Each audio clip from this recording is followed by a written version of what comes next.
Welcome to Tevin Talks. This is not your typical podcast. We will get into wrestling, lifestyle, and mental health. This podcast is unfiltered and ready to go. The episode will begin in a moment, but before it does, go ahead and give us a follow on all social medias, Tevin Talks, and make sure you give us a follow on Spotify, iHeartRadio, Apple, wherever you may listen to your podcast. Here's Tevin. What's happening, world? I normally start off by asking, how is everybody? Saying that I hope all is well. But I can tell you just off of the things I've seen on social media and just hearing from different friends and family members that I know for a fact things are not well for a lot of people. And I'm here to try to make it better. I see most of the things that are wrong right now, just off of what I'm saying, is people doubting themselves, people possibly dealing with some failures, some losses. And I'm just talking about the loss of a family member or a friend or a loved one, just not getting to where they need to be. I think that I've personally dealt with that quite a bit in my life to try to possibly help others. I know for a fact how hard it can be. And you're probably in a situation to where you feel like you can't keep going. You have no more fight. But you can and you will. But that's only up to if you want to actually do it. I tell people all the time, you could be your worst enemy, 1,000%. But the time that you actually stop caring and you stop putting in that work, everything that is wrong is going to cave in on you. All the shit that you've endured to get to where you need to be, to get to a goal, you're just going to give it up? Is that what you're made of? Is that how you're built? No. You grind it out. You dig deep and you figure it out. Now, a lot of you might say, well, aren't you the same guy that just retired from wrestling? You're right, I am. And my reasons of why I'm not wrestling anymore isn't the same for the people that are. I've done what I needed to do times 2. You know, for a slim second, you know, when I thought there was a chance I could make it to where exactly I wanted to be, any wrestler that dreams of being on the big screen, WWE, AEW, no matter where it is. Have I had that dream before? Of course. Who hasn't? Especially if you've been in the square circle. That's going to be on your mind. That's all you're going to want to do. Mine came and went. I knew what I was capable of, and I felt like, honestly, I would have been in a good spot, but for most of my career, mentally, I wasn't okay. Now, I went out there and made sure that I put on the show, and I made sure that everybody will remember me. And one of the main reasons why I left now is because I want people to remember me how I was, having the best matches of my career, with a smile on my face and making sure whether I was a baby face or a heel that I put on a show and I made you remember me. So when you see me in the streets and you're with the kids and they say, hey, is that TDT? Hell yeah, I still take pictures. I still shake hands because I appreciate every single one of you that pushed me to get to where I needed to be.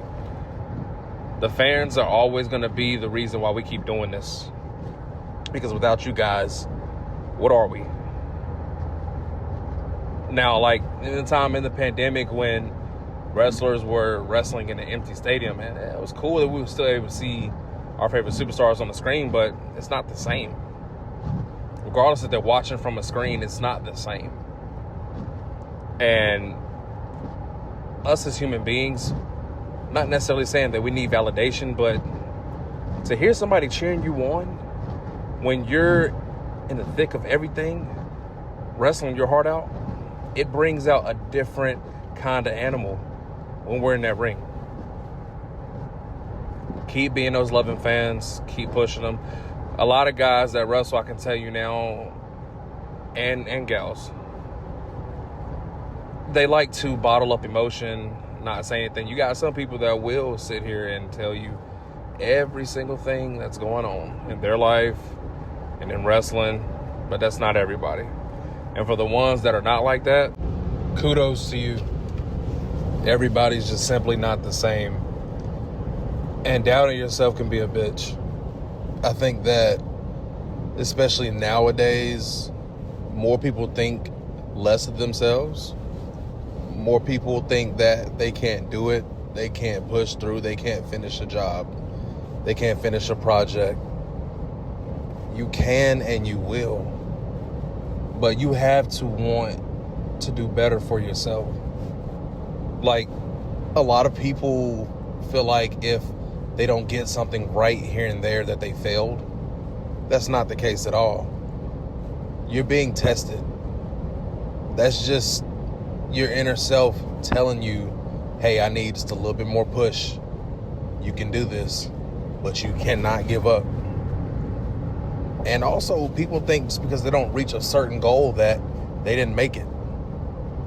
You got to actually listen to people, and on the outside looking in, people really might see you as a hero. People might see you as the best thing smoking. But in your mind, because you didn't make it to the top of that ladder, you feel like you failed.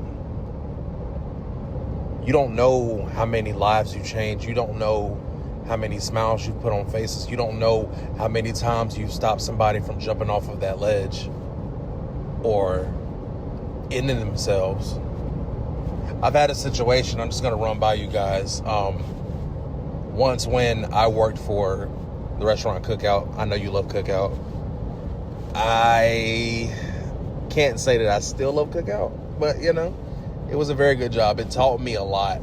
I will never ever take away from that job because it taught me a lot. It actually made me the man that I am becoming. Because I'm not finished. I'm far from finished. But without Cookout, it's a lot that I wouldn't know. I don't think I would be in the position that I am right now in my career without it. So I'm always thankful for it. Always. And there was a situation one time where I was at the register. I was taking an order. I've told this story to a couple people.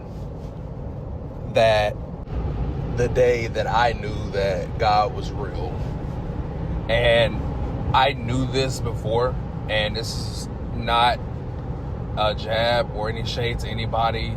You believe what you believe in. I just know that my God is always great. And that day in particular, a woman came up to the walk-up window, and I can tell that she had been crying. You can just look at her and tell her that she was very, very out of it. And I'm taking her order. She's breaking down as I'm taking her order. And, I started just being myself. I started getting her to laugh. Got her to smile a little bit. Finally got her to stop crying. Finally gave her food. I didn't make her pay for it. She tried to pay for her food. I didn't make her pay for it. I just gave it to her. And before she left, I just said, hey, I didn't know her name. I just said, hey, I don't know exactly what it is that's bothering you, but you're going to be okay. And I hope that when you leave here that this tray makes your day better. I made it personally, so I know the food's going to be good. Just messing with her. But I just hope that whatever it is, it just lightens up on you. And I hope that the rest of your day, the rest of your week is going to be good, okay? She looked at me. She let out a tear. And she said, thank you so much, young man. You have no idea. So about a week later, I seen that exact same lady. She came back up there, and she was full of life. She was happy, smiling, joking, the whole situation. She got her food. So this time she stopped me before she left. After I said bye, I hope you have a great day. I didn't bring it up because I didn't know if I was going to be restarting anything or not. But she said, hey, what's your name? I told her my name. And she said, I just want to let you know that I appreciate you for what you did last time. And it's nothing, I just don't like seeing, if you know me, I hate to see people upset. I hate to see people sad. Like, I automatically feel like I have to engage. I don't care who it is. You could be anybody off the street. If I feel like I physically see something wrong with you, I feel like I have to try to make it better, especially because of this situation and how it ended. So before she walks off, she tells me that day in particular, when I talked to her and she was upset, that she was about to end her life that technically was about to be her last meal, she felt like she couldn't go on anymore. Now, I did not go into detail and ask her what it was that was bothering her, but I was stuck because all I told her was, I hope it gets better and that you're going to be okay. Not knowing that this woman was about to eat this tray and take her life. And that day, that made me realize a lot of things, that we have a very, very short time on this earth. And that anything and anyone can make somebody want to take themselves off the radar. People might think it's simple. People might think that everything might be okay with somebody, but really they're hurting inside and they're dying inside. You really don't know what's going on with people. And I know that lady that day, that she needed somebody, and I'm glad that I was there. I'm just Tevin. I'm not nobody special. I just wanted to put a smile on somebody's face and make sure that they're okay. And the fact that that woman decided not to end her life because of the certain words that I told her, that meant a lot to me. And like that night, I went home and I honestly cried about it, because I'm like, you really don't know how bad people have it sometimes. And I tell that story to some people whenever I feel like they need it, because some people feel like taking themselves out is the easiest thing to do, when you don't realize how many people love you, how many people look up to you, how many people need you. Whether that's kids, that's friends, that's parents, that's siblings, you never know. And the selfishness in us, sometimes just want to get out, and we just want to get away from all these problems. Well, guess what? The best and easiest thing to do at times is to talk. And if the people that you're talking to are not helping you find results, keep searching for better results. Go to therapy. I've said it before. People do not understand the power of therapy, no matter what you're going through. If that is a divorce, I've been there. If that is losing a family member, I've been there. If that is losing a job, I've been there. Falling out of love with a dream that's something that you had on your mind since you were 3 and 4 years old, I've been there. But do not think for 1 second that this shit is over with. You got so many opportunities to be great. Go find it. You might not be at it right now, but go find it. I'll tell you right now, and I'm going to use my wife as an example. Y'all know I love my wife, and I'm going to brag on her every single time I get a chance to. You want to know why? Because she's the shit. Because she's somebody that went out there and went to go get it. And I don't want to put her business out there, but my wife is somebody who went to college, and she stopped going to school because of other factors, life and family. But she's also somebody that went and had a baby, got married, and sat down and had a conversation with me and said, I want to go back to school. I've always wanted to teach. And guess what? She went and did it. Back to back. Back to back. Did not stop. Did she doubt herself? Yes. Did she have days where she felt like she was wasting her time? She felt like it was days that she was not going to make it? Yes. She's human.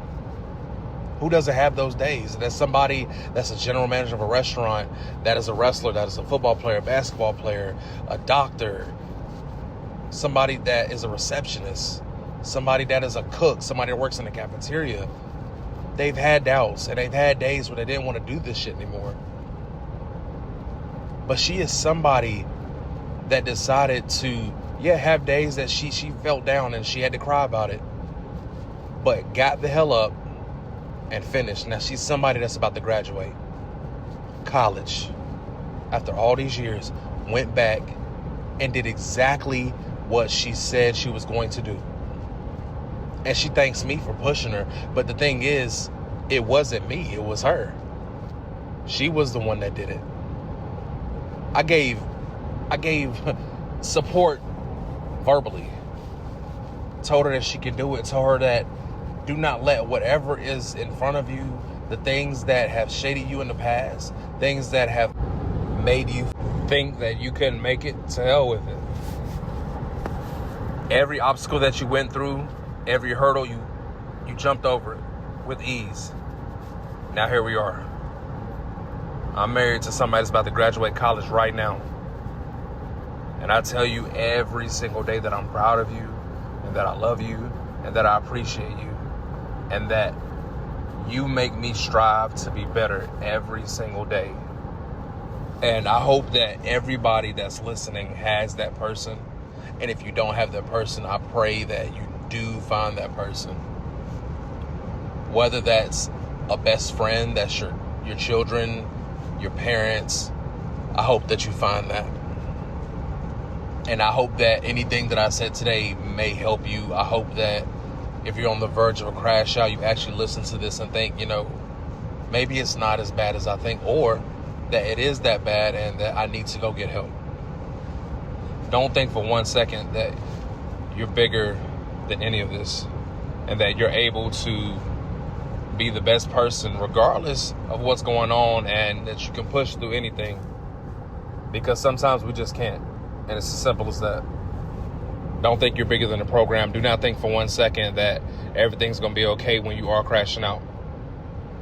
You got to find support. You got to find something better that was going on. If it's a job, if it's a relationship, anything that is making you break down, get away from it. And if it's something that can be repaired, try to repair it. But if you cannot do it by yourself, reach out. It's always been times when I felt like I was about to crash out, and I talked to God and I said, hey, I'm not okay, and I cannot do this by myself. And please give me a sign. And then I started noticing that I felt like God wasn't talking back to me, because I was only reaching out to him whenever I was in trouble, or reaching out when things were down. God will make you hurt sometimes as well. People don't understand that. He'll make you find it yourself. And yes, that is him helping you. For a lot of times I would think, maybe he's just not listening to me, or he doesn't care. That's not the case. You want help, you got to go find it. You got to put your big boy pants on and grind it out. He'll help you find your way. And I'm here to tell you right now, I'm not the biggest Christian in the world. You hear people say that all the time. I know that I fall short on a daily basis. And I know that there's a lot of things that I could be doing better. But I know for a fact in my heart, and God knows in my heart, that I believe in him, and that I know that if I keep going the way that I'm going right now, this day and age, being the man that I am, striving for greatness, that I will be okay. Whenever that day is that I take my last breath, that everybody will know that I tried my best, and that I wanted to be the best version of Tevin that I can be. And I'm doing that every single day. And I'm trying to be that person in this moment right now. And I'll try tomorrow, next month, next year, however long God is allowing me to be on this earth. I'm trying to be the best version I can be for myself and for my family. And that will not stop. It was a long time that I did not care about that, and that I just will allow anything to happen. No more. And I hope the same thing for you. I tell people all the time, some people use it, some people don't. My inbox is always open. If you need me, I'm here. I'm like the big black 300-pound Avenger that nobody ever really calls for. But I'm here. And I love you, and I know that today might not be the best, but I promise you, it'll be better if you believe it'll be better. You got this. Keep pushing. I don't care what you're going through at this moment. In this very second, be thankful that you still have breath in your body and that you have more life to live, because some people have had that time cut short, whether that was them taking themselves out or God calling them home. But while you're here, be the best version of yourself. Help others. Because who are we as men and women not to help others. Because when we need it and we don't get it, we're asking, man, nobody wants to help me. Did you help anybody else when they needed it? You probably didn't. Change that today. Be better. And we'll all be better. I appreciate y'all, and until next time, I'm out.